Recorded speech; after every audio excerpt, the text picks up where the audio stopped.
ko na tinanggal ko ang capacitor. Ito ko sa inyo ang natsura. Ito na siya.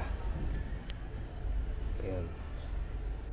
Mahirap pala tong tanggalin din, so ingat lang kasi pwede mabagbak yung terminal connection dito sa multi-circuit board, multi-plated ito. Yan siya, yan. Yan.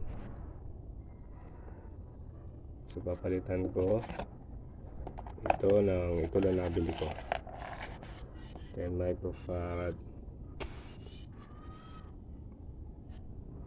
25 volts electrolytic. Yan, is dito.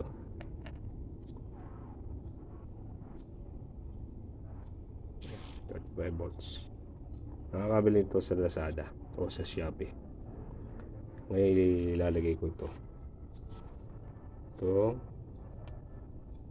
electrolytic dito, positive, negative. Ito ganyan siya, ganyang pwesto. Ito ko sa mga mamay.